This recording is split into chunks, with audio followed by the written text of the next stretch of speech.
Halo. Halo semuanya, kembali lagi di Ruang Ngobrol. Oke, nah kali ini kita akan bahas filmnya Ernest yang telat sih. Bukan filmnya Ernest, film bukan, yang bukan. diproduseri oleh Ernest, tapi ditulis dan disutradarai oleh Muhadli Aco. Iya. Itu temannya Ernest juga, stand up comedian juga. Itu aku malah nggak ngerti loh awalnya. Kirain filmnya Ernest Enggak. karena vibe trailernya itu vibe-nya Ernest banget. Iya, judulnya adalah Gara-gara Warisan. Ya kalau kita tadi sedikit membahas soal apa yang dikatakan Daris, ya kenapa vibe-nya Ernest banget? Karena memang dari promo yang promoin kebanyakan kemana-mana Ernest sih. Aku juga jujur aku nonton ini tuh karena Oka Antara. Pengen dari awal lihat tuh pengen karena Oka Antara. Kemudian aku baru tahu kalau Indah Permatasari itu ya di sini. Aku suka dia tuh di Wedding Agreement. Iya, kalau aku pribadi karena memang film ini kan banyak dipromosikan Ernest gitu. Jadi Ernest itu menjadi wajah promosinya film ini, makanya aku tertarik untuk menonton. Dan semacam jaminan. Ya.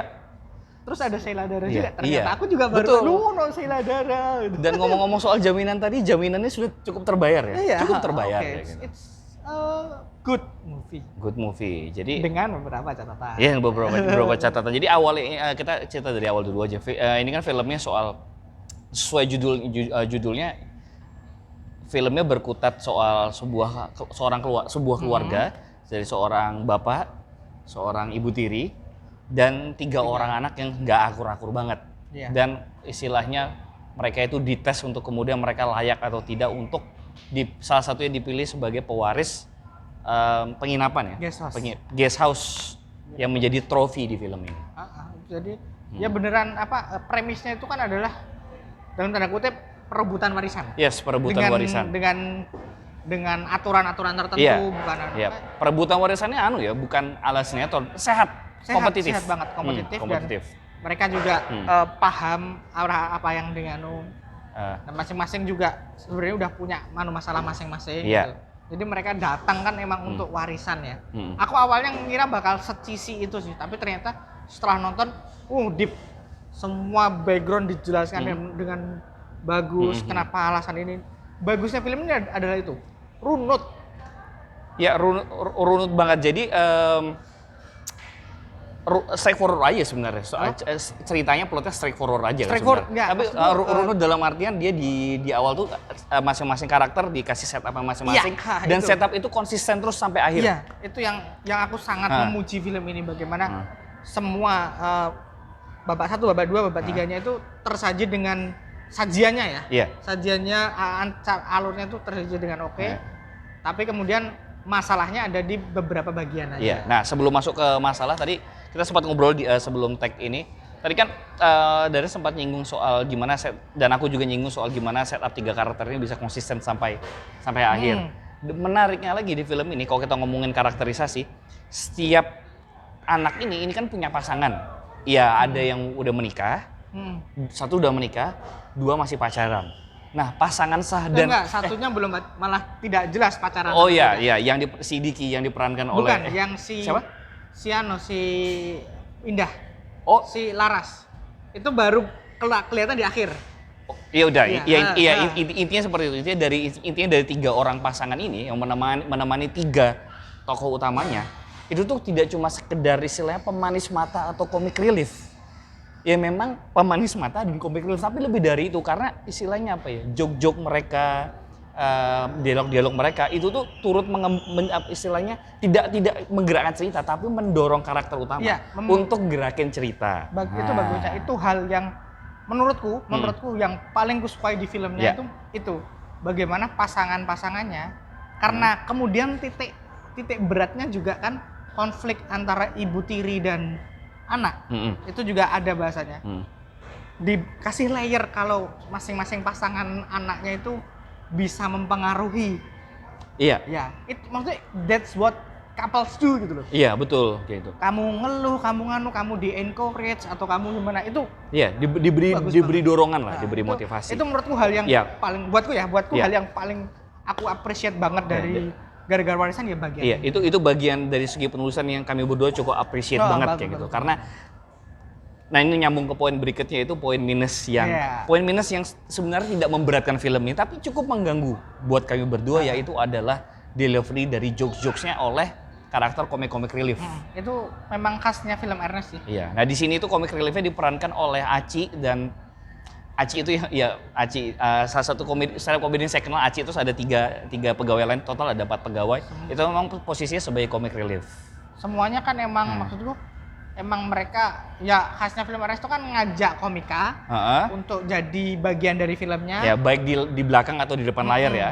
Nah kemudian tapi biasanya emang porsinya tuh cuma biar deliver joke doang. Iya, nah itu agak ganjal karena gini, karena buat kami ya ini film komedi ada jokesnya tentu saja boleh gitu. Cuma masalahnya adalah di beberapa bagian jokesnya itu tuh kayak berdiri terpisah dari filmnya. Jadi ibaratnya nih, aku sama Darius di film ini berkonflik.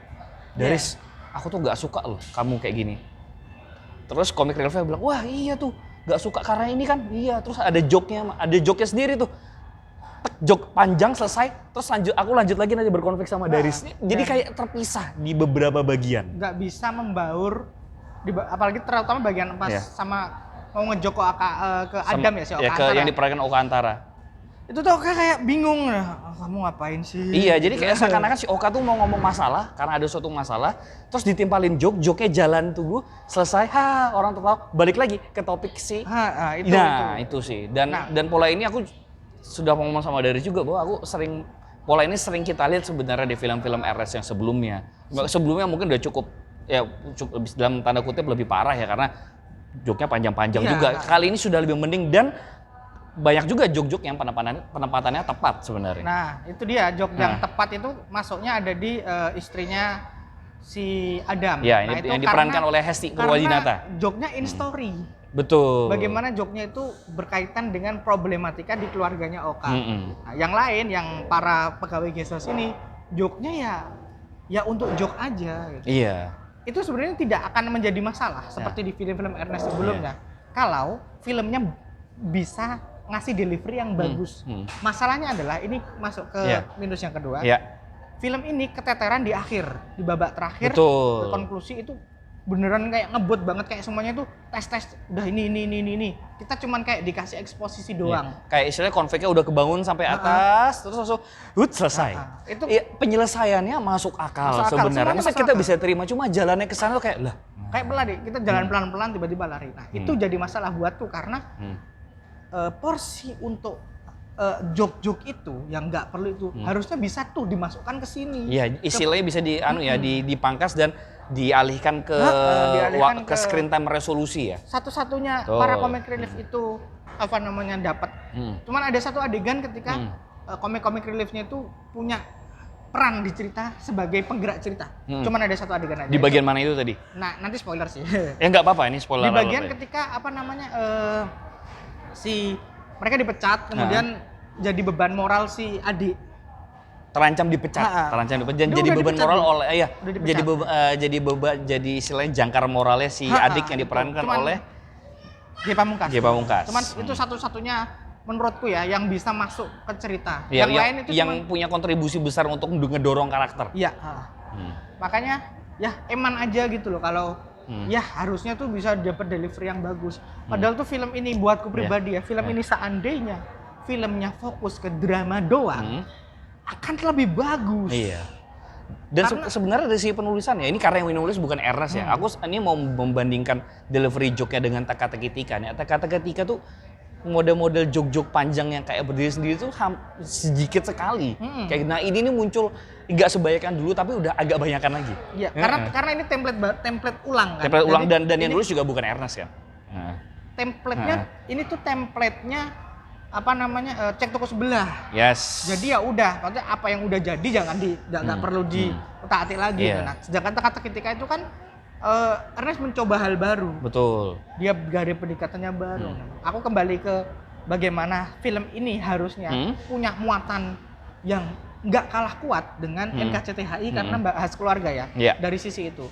Tapi karena joke-nya itu bisa bikin jadi cuman harusnya tuh bisa segini tuh. Tapi karena delivery-nya kurang oke dan akhirnya terpatahkan dalam masa joke-nya jadi gini doang. Iya, gitu. Joke-nya tuh ini ya, by the way, joke-nya tuh bukan nggak lucu. Lucu banget. Tapi kayak begitu nonton kayak udah buruan lanjut Iya. kayak gitu loh. Kayak karena kayak nggak dikorelasinya jadinya gitu sama istilahnya sama plot pointnya. Apalagi ketika masuk ke babak ketiga ya buatku. Aku tuh udah nggak bisa ketawa sama joke-nya. Iya bener. Karena udah ini kelam banget tuh. Iya kayak maksudku ibaratnya gini loh. Ini udah serius-seriusnya nih kondisi ada permasalahan keluarga terus ada orang lucu kayak Ngapain? ayolah men kayak gitu loh. Harusnya ya harusnya. Nah, jadi bukan nggak lucu-lucu. Itu tapi nggak pas. itu eman banget karena Iya. filmnya sendiri kalau aku boleh bilang agak cukup on par sama NKCTHI. Karena Kau sama cek toko sebelah? enggak Oke. enggak. Nanti kita bahas. lebih dekat sama itu kan karena Karena untuk konteksnya ngomongin temanya keluarga ya. temanya keluarga. Cek toko 11 juga Iya. Cek toko 11 warisan. Iya. Tapi ini lebih banyak daripada ngomongin warisannya. Iya. Warisan itu cuma plot device. Iya, plot device dia cuma trofinya doang. Ya, Tapi lebih dekatnya ke NKCTHI. Iya, karena persamaan model keluarga kan. Jadi ada bapak ibu, 3 orang anak beserta dan bagaimana pasangannya. si bungsu diprioritaskan, Betul. kemudian bagaimana perasaan anak pertama, Iya. bagaimana anak kedua yang kemudian dia jadi tengah-tengah kayak nggak tahu harus bagaimana. Iya. Ya mungkin bedanya kalau sama NKCTHI, saya mau meminjam istilah teman saya Tamam yang suka nonton film juga. Katanya kalau NKCTHI itu temanya memang bagus tapi terlalu urban, terlalu kota besar. Sementara kalau film Gara-Gara Warisan ini temanya lebih universal diterima seluruh keluarga. Harusnya bisa lebih eman aja harus lebih baik. Salah satu yang bikin aku juga ketika nonton tuh puasnya itu nanggung gitu loh. Bagus tapi masih ada. Betul. Harusnya bisa lebih bagus. Kayak rasanya wah, tahu-tahu kelar. Satu lagi bagaimana seharusnya seperti NKCTHI yang jadi jangkar ceritanya itu harusnya kan si adik si Diki. Iya, karena karena kalau dua orang anak sih yang diperankan Oka Antara sama Indah itu tuh mereka tuh punya misi. Dan jalannya mereka tuh sebenarnya lurus-lurus aja. Yang mengacaukan semua itu ya si adek ini. Dan dia juga yang paling problematik kan. Yang paling problematik ya. Yang bikin keluarga agak-agak berantakan. Plot poinnya itu sebenarnya ada di dia. Seharusnya. Cuman karena nggak tahu mungkin karena skripnya juga tidak memberi dia ruang selain begitu aja. Bagus by the way, tapi bisa lebih bagus. Iya. Malah aku yang merasa bersinar tuh Indah. Iya. Si Laras. Itu akhirnya si adik tadi yang si perankan G Pamungkas akhirnya stake-nya tuh nggak tinggi, pertaruhannya nggak begitu berasa. Seharusnya tinggi tapi karena emang mungkin kurang aja delivery-nya. Jadi karena di akhirnya delivernya kurang aja, semuanya tuh terlalu serba tiba-tiba gitu. Iya. Kita seakan dipaksa percaya kalau iya memang believable secara cerita, secara make sense sih loh. Kenapa plotnya tuh berputar ke arah ini tuh make sense semua. Tapi cuma caranya, delivery-nya. agak kecepatan. Nah, ini masalah pada film Indonesia pada umumnya ya. Yang mereka agak terlalu banyak bangun setup, tapi kemudian pas ending tuh kayak aduh ini jatahnya cuma tinggal 10-15 menit nih. Nah, udah di cramming semua di satu tempat aja. Betul. Iya. Eman aja. Kalau seandainya film ini tidak memilih untuk menjadi film drama komedi, tapi menjadi full film drama dengan sedikit selipan komedi umum, mungkin akan lebih bagus. Aku terpikiran sesuatu dari aku nggak banyak nonton film komedi luar negeri maupun Indonesia ya, tapi mungkin apakah mungkin paradigma film komedi komedi yang bercampur dengan genre lain ini adalah istilahnya kayak misalnya kadang komedi drama itu tuh kayak seolah-olah tuh ada dua hal yang terpisah jadi satu, apa harusnya gabung? Aku juga kurang ngerti.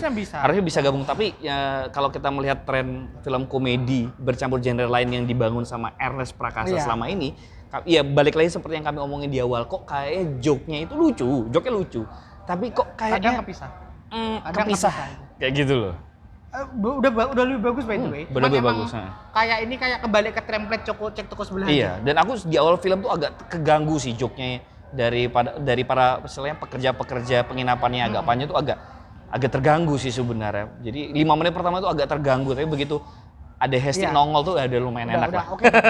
All in all tuh film ini tuh bagus, layak tonton buat teman-teman yang pengen merasakan drama keluarga karena at some point melodramanya kena banget. Aku juga ngerasa bagaimana sebagai seorang anak pertama, adik-adik itu bagus. Seorang anak, kita kan sama-sama anak pertama di usia yang ya sudah mau menjelang memasuki problematika seperti ini, itu cukup relatable. Tapi sayang banget film ini tuh kalah pamor sama KKN dan Dokter Strange. Iya, kalah pamor dari ya pertama mungkin istilahnya filmmaker ini udah siap lah kemudian berhadapan sama Iya. Nyai Wanda dan Pak Dokter Strange. Tapi tidak- Ternyata dihajar sama Sama siluman KKN. ular dari desa KKN dong. Wah, Makanya- jadi tambah combo-combo. Jadi kasihan banget. Cuman Hmm.